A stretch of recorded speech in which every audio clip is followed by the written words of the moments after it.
Wallace Hettle is a professor of history at the University of Northern Iowa. Every 4 years, the country witnesses what should be an inspiring ritual. Iowans like me brave the cold winter night, gather in school gyms, and talk about politics with their neighbors. Such criticism comes from the political right and the left. But there is another ritual that also merits our attention: the condemnation of the Iowa precinct caucuses coming from around the country. There are many good reasons to oppose the caucuses. After all, it is impossible to justify the same state going first each time, since it undermines the spirit of equality that is supposed to be crucial to American government. Further, Iowa is unrepresentative, disproportionately whiter, older, and more rural than the country as a whole. Finally, people with work or childcare responsibilities at night are out of luck. In this system, even the Democrats are undemocratic. Unlike primaries, the caucuses are a Rube Goldberg machine. That is, they are a complicated system designed to do something simple. If parties were starting from scratch, they would do better to create something more like a primary. Historians can tell you, though, that politicians never start from scratch. Our caucuses are the product of historical accident, rather than conscious design. The accident began at the Democratic Convention in Chicago in 1968.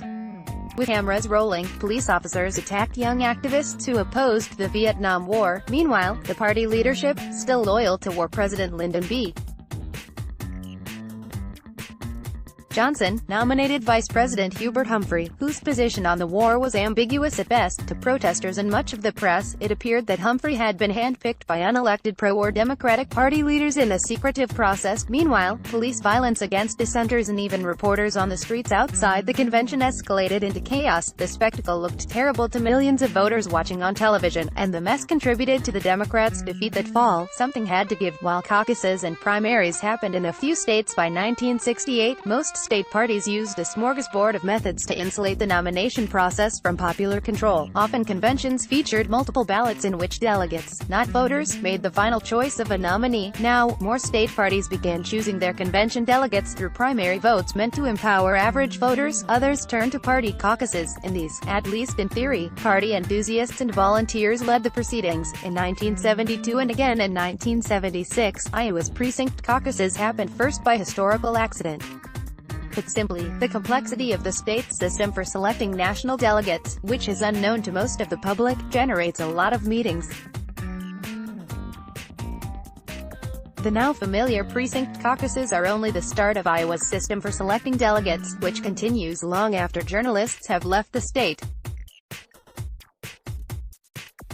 Jimmy Carter, or rather his young advisor, Hamilton Jordan, thought a win at the caucuses could generate momentum by bringing media attention early in the process. Jordan believed that early notice in the press was essential for a candidate to gain traction in a crowded field of presidential hopefuls. The story is well known. Carter focused on the state and did well in the caucuses, which set him, an unknown, on the path to the nomination. Presidential hopefuls have flocked to the state ever since. However, Carter's story is not quite that simple.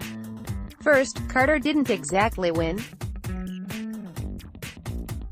He received about 27% support, putting him in second place behind an always formidable opponent, undecided. The forgettable Birch Bayh of Indiana finished third, ahead of a large but thoroughly mediocre group of challengers. Moreover, the precinct caucuses did not provide Carter with any delegates to the national convention. It doesn't work that way. This may be a little boring, but it is important to the story, so stay with me. Those chosen as delegates by their precincts advance to the county convention, which in turn chooses delegates for the district conventions, which then designates participants in the state convention. Finally, the state convention picks delegates to the national convention. This complex system takes a lot of time, and Iowa Democrats start early because they have to in order to have delegates before the summer. Those county conventions are all-day affairs which happened long after the media has moved on. County delegates often get the job not because they want it, but because of pressure from their neighbors. They may have to change their vote because their candidate has dropped out, and that disheartening fact can create no-shows. Yes, there are alternate delegates, but things can go wrong. To recap, county conventions choose delegates for the district conventions, which in turn picks delegates for the state convention, which then chooses a few genuine delegates for the national convention. There are not many of these because Iowa is a small state. The delegate stakes of the precinct caucuses are incredibly low. In other words, Carter won a glorified straw poll. Nonetheless, his staff touted the caucuses as the will of the people, and Iowans had no reason to disagree. The caucuses did help. Carter did get a big media bounce, yet the burst of attention he received happened because he also won the New Hampshire primary, which was then the traditional indicator of early strength. Without Iowa, New Hampshire alone would have put him on the map. Carter's success actually happened because he was the perfect post-Watergate candidate. He was an evangelical who promised never to lie to the public. He was a naval veteran, a former nuclear engineer, and a peanut farmer. As a former governor of Georgia, he seemed to be a Washington outsider, at a time when public disgust with politics was at its zenith. Importantly, Jimmy Carter's success also happened because he was a moderate, even conservative by the standards of his party. Democrats, still smarting over their landslide loss of South Dakota liberal George McGovern in 1972, believed, correctly, that Carter could win by moving the party to the right. Ironically, in 1972 McGovern had himself performed well in Iowa, finishing second to Edmund Muskie, but received little acclaim for it in the media. In 1976, the Carter campaign touted the event and reap the benefits. Iowa may be crucial to the nomination system today, but it still mirrors the caucuses in 1976 in one important respect: it was a media event.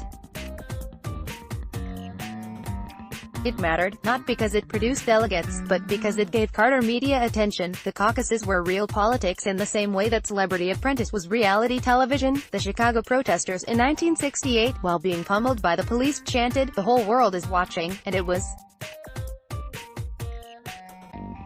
Party reformers changed the system after 1968, but with an unintended consequence. Today, the whole world is still watching, but they are watching Iowa. If you are a blue state Democrat and you don't like our system, you can try to make it go away. Iowa's status is always in danger, and yet the caucuses continually survive, maybe because Iowans care more. We don't have an NFL franchise, and we deserve to watch something, or voters can ignore the caucuses.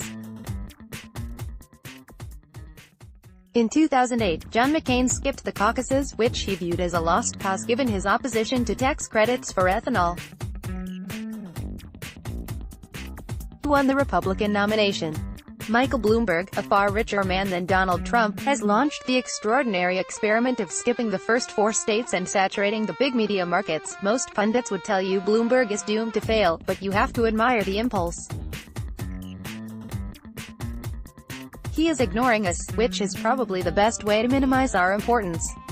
His strategy seems smarter than that of former Maryland U.S. Representative John Delaney, who has spent nearly 2 years wandering the state to little avail. Parents will tell you to ignore a toddler's tantrums if you want them to stop. Twitter users know that they should refuse to feed the trolls. To do otherwise would be to reward bad behavior. If you really don't want to spend the evening of February 3rd hearing media chatter about which candidate exceeded expectations, it's on you. Go to a bar, go bowling, read a novel. I love my adopted state, but I have faith that the country is ready to choose a nominee without our help. Let's block ads. Why?